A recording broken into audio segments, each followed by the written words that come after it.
Adam Something is a YouTuber from Czechia with around 1 million subscribers, who makes YouTube videos about architecture, city planning, transportation, and politics.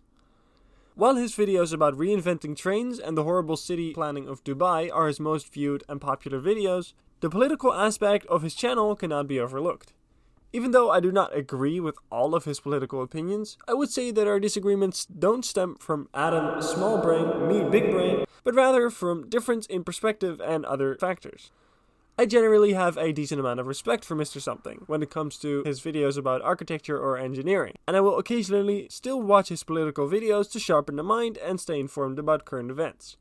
And that is when I stumbled across a video that had me in awe for the entire 7 minutes of its runtime, and left me perplexed after it had finished. And if you didn't get the clue from this video's title, I'm talking about The Meritocracy Isn't Real. To understand what's wrong with this video, I'll have to give you a quick rundown of what it discusses. I'll do my best to summarize everything without bias, but if you don't trust me to do so, or if you want to check the video out for yourself, you can watch it through the link I'll put in the description.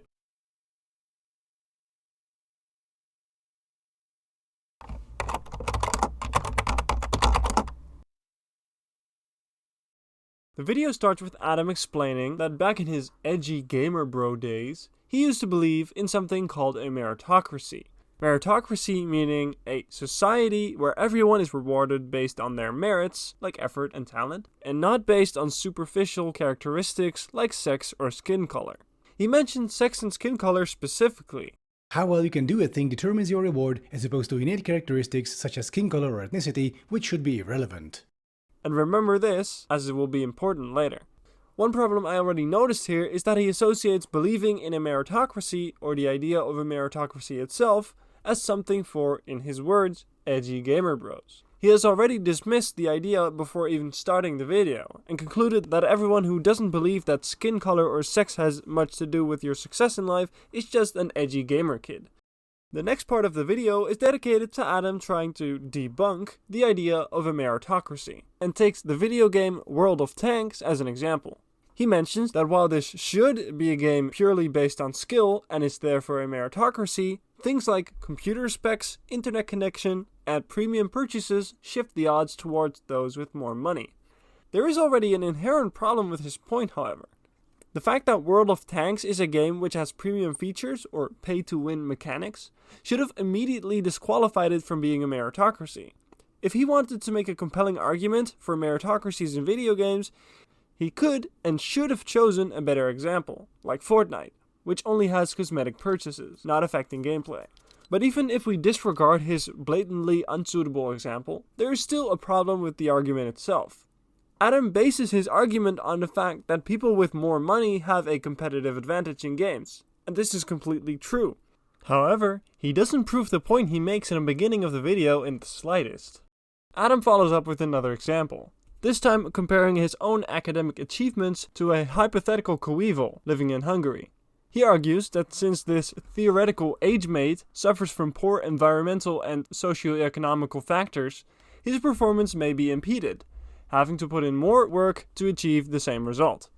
While this argument doesn't suffer from the same logical fallacy as the first one, there's still one underlying problem with the entirety of this video up until this point. The video begins by somewhat ambiguously stating that skin color and sex are important and have a role in your success, but this point is never proven in the entire video. The only point Adam makes is that money is important to succeed, and therefore the meritocracy isn't real, which is a relatively reasonable point to make, but is sadly a straw man. He then goes on to propose several measures that could be put in place to stimulate the creation of a meritocracy. Things like social housing programs, affordable public transit, etc. And as a person with a relatively poor background, these are all things I support, to a certain extent. He ends the video by telling us not to trust the people on TV, who are all conveniently Fox News hosts, telling us that the meritocracy is real. These are just millionaires who profit most from the current system. And on that note, he ends the video.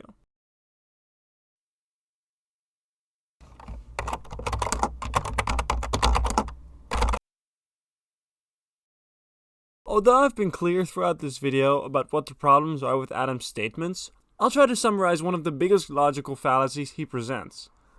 He starts the video off by specifically stating that in a meritocracy, sex and skin color don't matter, followed by the claim that the meritocracy is a myth, thereby insinuating that these aforementioned factors still have an effect on your success in life.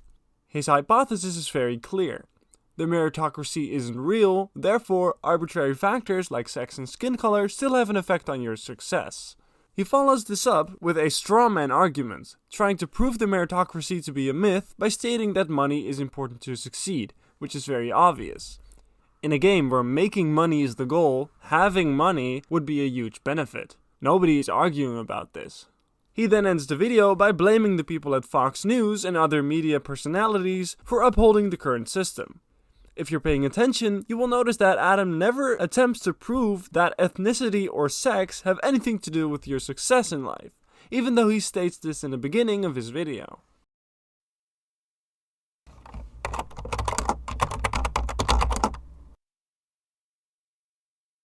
Something I haven't even had time to touch on is that Adam's idea of a meritocracy seems to be a little problematic. While the original idea of a meritocracy was simply that people get rewarded for what they can bring to the table, and superficial characteristics like ethnicity, sex, and social class would have no effect on this.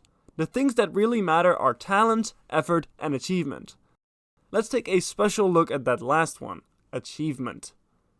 If two different people work the same job, and one achieves more than the other, that person will be rewarded more regardless of the effort put in.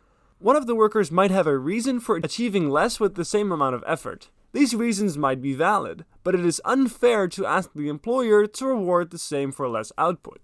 Mr. Something doesn't seem to believe this. Any and every difference in circumstance should be accounted for. This raises a number of problems.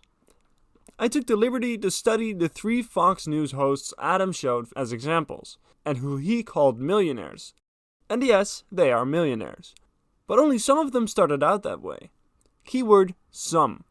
86% of millionaires in the world are self-made, which means 32% of them inherit it from their parents. What would Adam's solution be to generational wealth? If Mr. Something wants us all to be identical blades of grass, starting from the same point and growing through our efforts and our efforts alone, then that means that the grass has to be trimmed, the wealth redistributed every generation. Adam wants everyone to start out the same, for generational wealth to be erased, for all of the gamers to start from the same battle bus. And while striving for this is perhaps noble, it is also impossible. And if this world is ever built, it is not a world I want to live in. Hi there, thanks for watching. If you got something to say, or you don't agree with me and you want to share your thoughts, leave a comment. I'll be here to talk.